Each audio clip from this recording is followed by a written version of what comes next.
1969 in Chicago, Illinois, to Tyrone Howard and Anita Williams.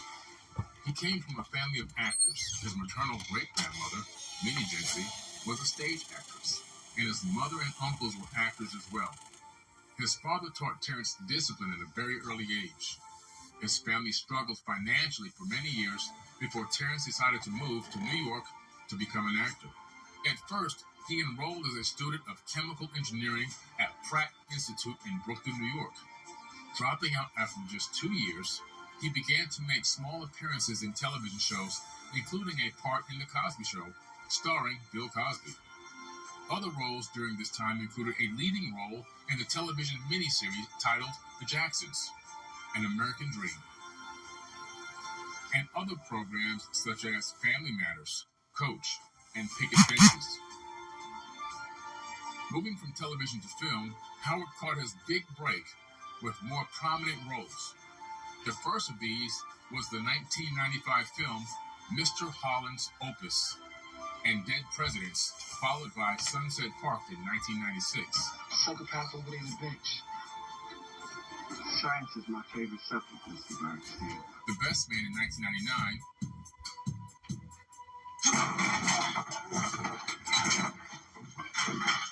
And in 2000, he co-starred with comedian Martin Lawrence in the hit film Big Mama's House.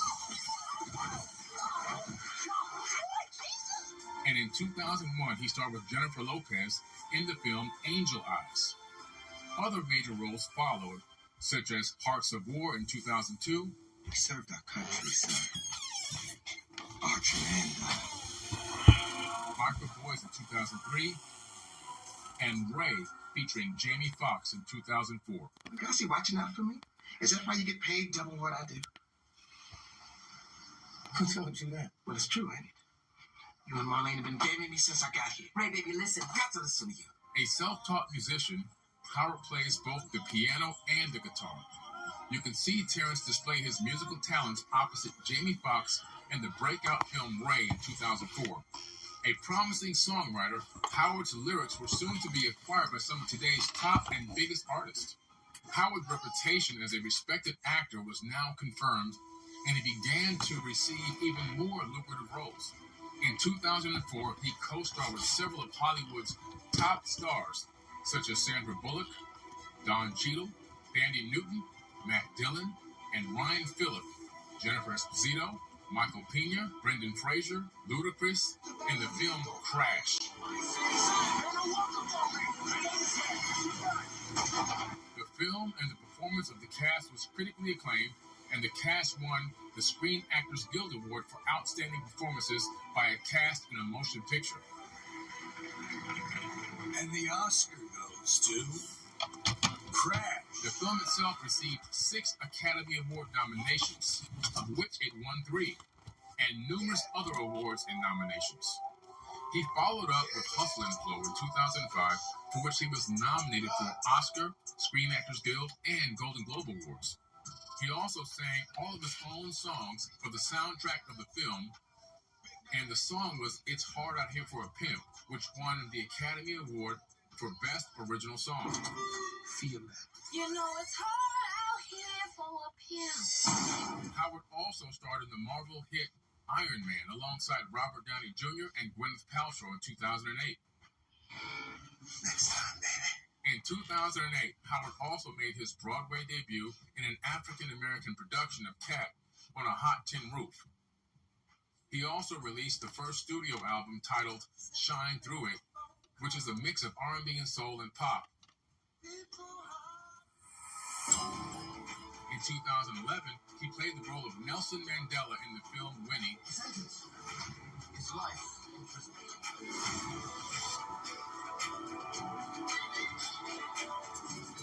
He also appeared in the prominent television show Law and Order LA, and also Law and Order Special Victims Unit. Who are you? Deputy DA, Los Angeles. Law and Order LA's Terrence Howard comes to town. So today, folks, I want you to welcome Terrence Howard to Quantum Minds on the Forbidden Knowledge TV network.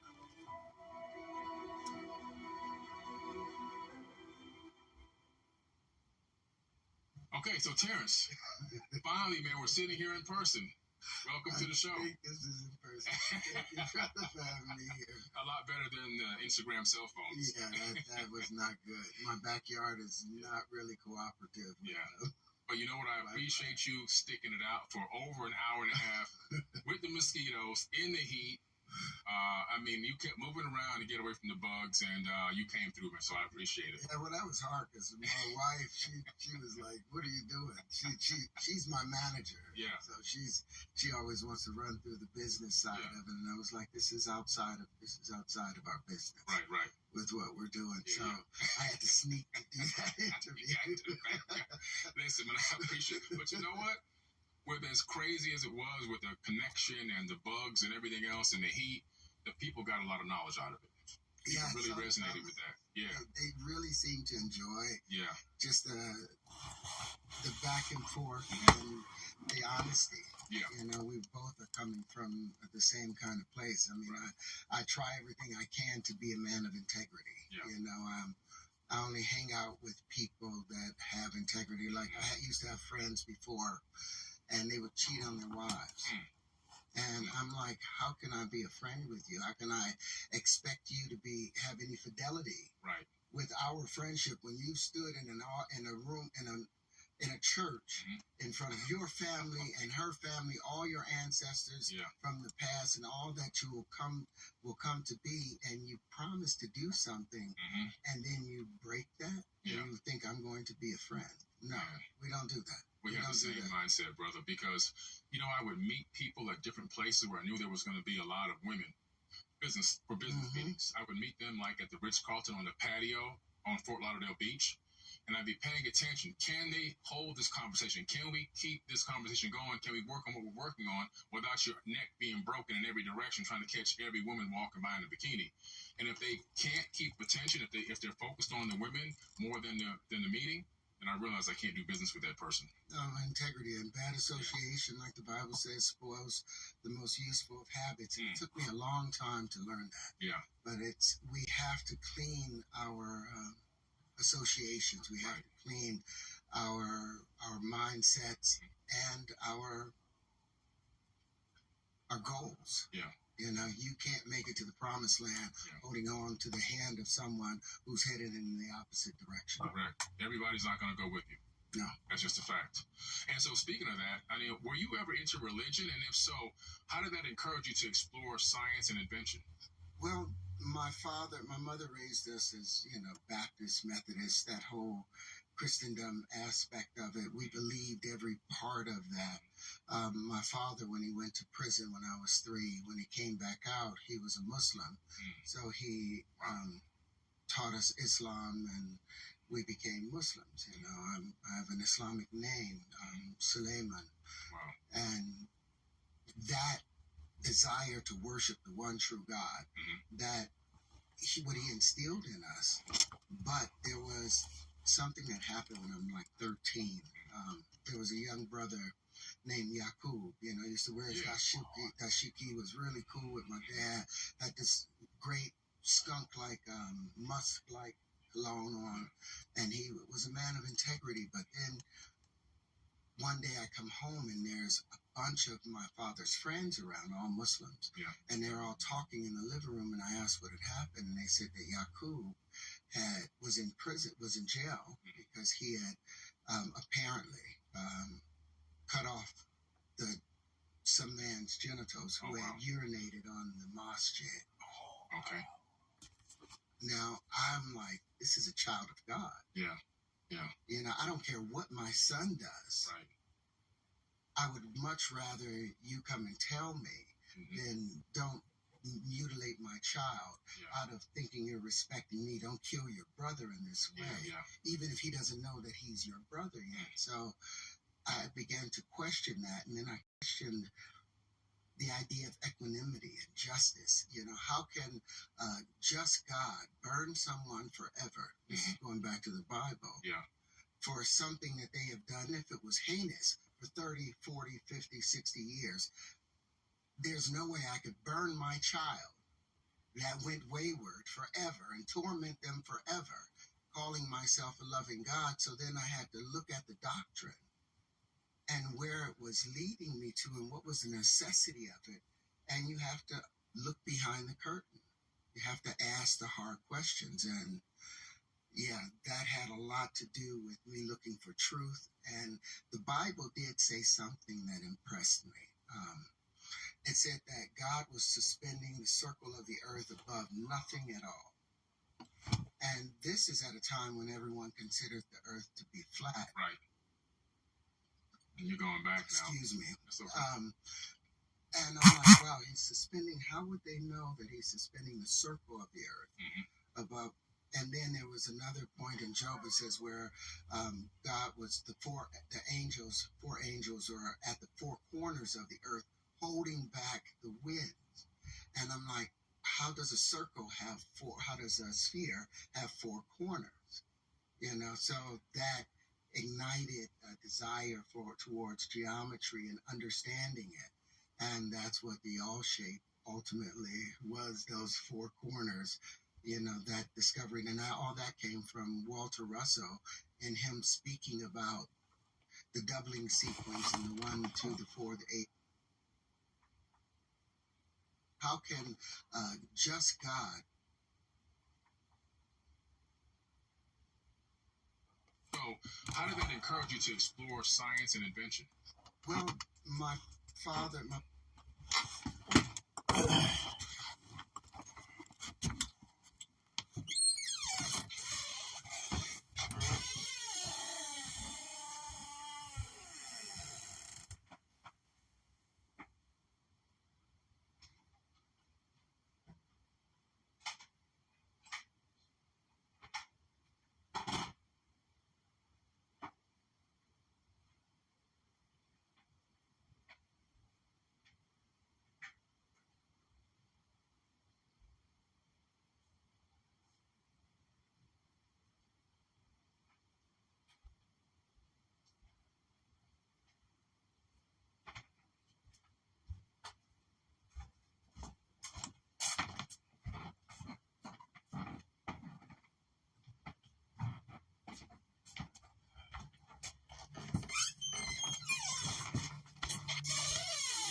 by an invisible yet powerful type of spirit guide that you can call on in times of need and that can help you overcome great challenges in your life. And what type of spirit guide am I talking about? These guys! One of these amazing beings is what's known as your spirit animal. And in this video, you're going to learn how to connect with these powerful spirit guides so they can come in and help you when you need. You'll learn what the spirit animal is and the 3 main ways in which spirit animals can help you. Then we're going to go over the spiritual meaning of each individual animal. And then I'm going to share my simple 5-step process to help you discover who your spirit animal is and how you can better connect with them more quickly. Coming up.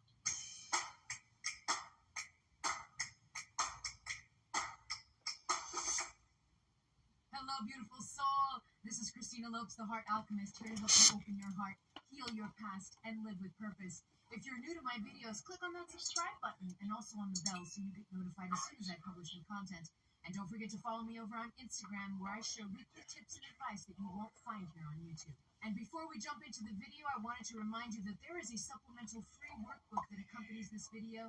It has some key takeaways and some homework exercises so you can go deeper on the content that we discuss in this video. I'll leave a link to that free workbook in the description box below so you can download after watching this video. On to part 1 of the video, what's a spirit animal? So, a spirit animal is a spirit guide that presents itself in the physical or energy form of an animal.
Okay, so the spirit animal basically comes to you either in physical form, so sometimes the spirit animal will actually appear to you in physical form, in flesh and bone, right in front of you, in the form of an animal visitation.